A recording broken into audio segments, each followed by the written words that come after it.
திருவொற்றியூரில் கழுதை பொம்மைக்கு மனு கொடுத்து நூதன முறையில் மாநகராட்சி அதிகாரிகளை கண்டித்து கண்டன ஆர்ப்பாட்டம் செய்து வழக்கறிஞர் போராட்டத்தில் ஈடுபட்டனர்.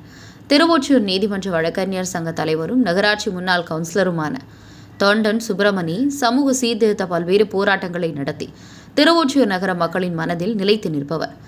எந்த போராட்டம் நடத்தினாலும் அதை ஒரு வித்தியாசமாக நூதன முறையில் கண்காணிப்பவர். இன்று காலை அவர் திருவொற்றியூர் தேரடியில் உள்ள அவருடைய வழக்கறிஞர் அலுவலகத்தில் 50க்கும் மேற்பட்ட பெண்கள் 10க்கும் மேற்பட்ட வழக்கறிஞர்களை வைத்து அவர்களுடன் ஒரு கழுதை உருவ பொம்மையை வைத்து அதற்கு கோரிக்கை மனு வழங்குவது போலும் அந்த மனுவை கழுதை தின்பது போலும் அதிகாரிகள் நதன் போக்கை வெளிப்படுத்தும் விதமாக கண்டன ஆர்ப்பாட்டத்தில் ஈடுபட்டனர். இதுகுறித்து அவரிடம் கேட்டதற்கு சென்னை மாநகராட்சி திருவொற்றியூர் மண்டலத்தில் உள்ள வருவாய்த்துறை பொறியியல் துறையில் ஊழல் முறைகேடுகள் அதிகமாக உள்ளது.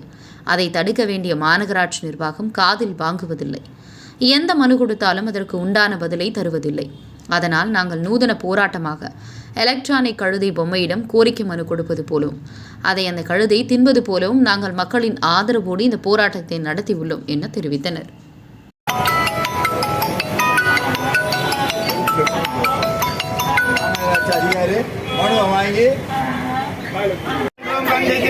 கண்டிக்கின்றோம் செயல்படாத மாநகராட்சி அதிகாரியை கண்டிக்கிறோம். குறைக்க வேண்டும் வரியை குறைக்க வேண்டும்.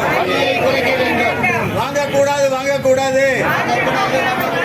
லஞ்சம் வாங்கக்கூடாது. கண்டிக்கின்றோம் திருவேற்றூர் மண்டல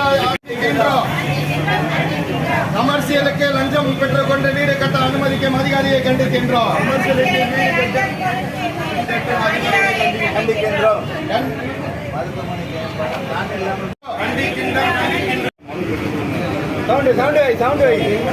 ஒவ்வொருத்தர் கையில கொடுத்துருங்க சார்.